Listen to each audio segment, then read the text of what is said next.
Welcome to Hurry Up Pinball, a show where I teach you how to work on your pinball machine. Today I will be showing you how to replace a broken light socket. So grab your soldering gun and some tools and let's get going. Before doing any soldering, be sure to turn off and unplug your pinball machine. There are a lot of tight spaces under the playfield and you do not want to get zapped or short circuit anything. While playing my new Pinbot, I noticed the solar system light for Pluto was not turning on, so I'm going to raise the playfield and see what's happening. This could be a bad bulb or an issue with the light socket or wiring. Open the coin door, remove the lockdown bar, and remove the playfield glass. Now remove the pinballs and completely raise the playfield.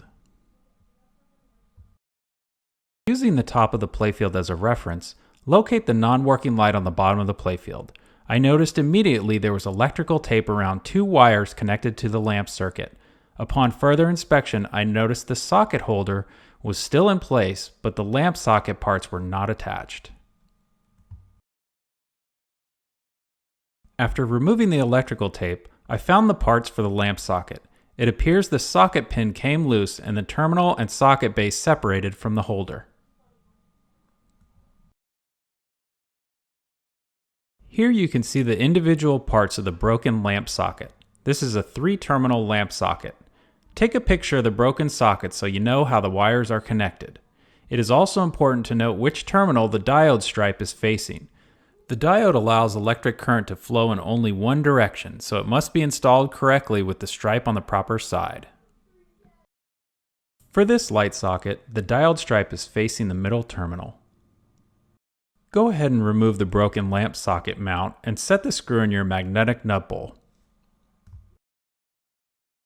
For most soldering jobs on a pinball machine, I set my soldering iron to 700 degrees Fahrenheit. You can solder with a cheap soldering iron, but you will have much better results using a quality iron with temperature control. It is a good idea to get a decent soldering iron with temperature control for pinball repairs. Put a little solder on the tip of the iron to help the solder flow. Using a pair of pliers, hold the broken lamp base and then use the soldering iron to remove the wires from the metal base. Now use this same process to remove the bulb holder socket. It's a good idea to use pliers in order to keep from burning your fingers.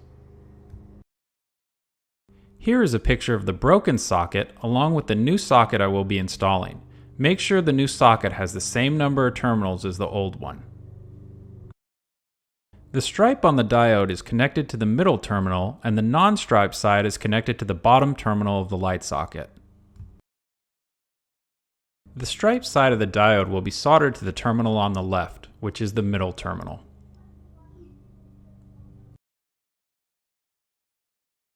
Since I do not have a diode handy, I'm going to remove the old diode and install it on the new terminal. If you have a new diode on hand, use it.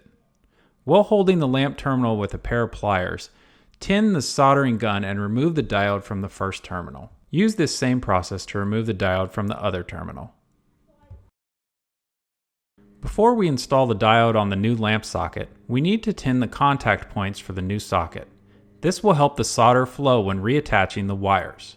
With a little solder on your iron, add some additional solder to the terminal. Do this for the remaining 2 terminals. If you do not tin the terminals, it will be harder to get a good connection between the wires and the terminals. This little bit of prep work will make things much easier. Double check the alignment of the diode stripe before installing it. I like to bend the terminals out a bit so I have better access to solder the wires when installing it on the pinball machine. With the striped side of the diode facing the middle terminal, go ahead and solder it to the terminal. After lining up the diode with the other terminal, go ahead and solder the diode to the terminal at the bottom of the lamp socket.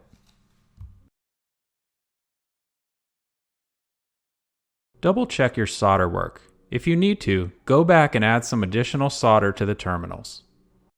Here's what the diode should look like when it's properly installed.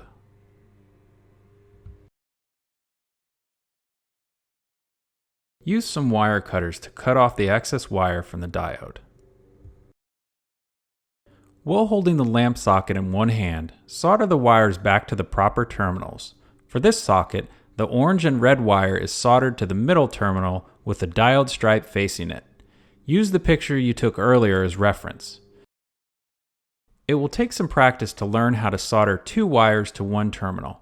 Since the wires were already soldered together, I used the iron and slight up pressure to solder the wires to the terminal. Use this same process to solder the second set of wires to the terminal. If you need to, check the manual to determine which wire goes on which terminal. When finished, be sure to go back and check your solder work to make sure you have a good connection to the terminals. Now go ahead and install a light bulb in the socket and turn on the pinball machine. Here you can see the light is now working and is ready to be mounted back to the playfield. Go ahead and turn the pinball machine off. Use your nut driver to reinstall the lamp socket using the screw you removed earlier. Lower the playfield back into position and turn it on again. If you need to, go to the test menu and select the lamp test to double check that everything is working properly. As you can see here, Pluto is now flashing like the other planets when in attract mode. If everything looks good, reinstall the playfield glass, install the lockdown bar, and close the coin door. This is Craig with Hurry Up Pinball, and I wanted to say thank you for watching. If you enjoyed this video, show your support for Hurry Up Pinball and click the subscribe button. We can also be found on Facebook, Twitter, and Instagram under Hurry Up Pinball.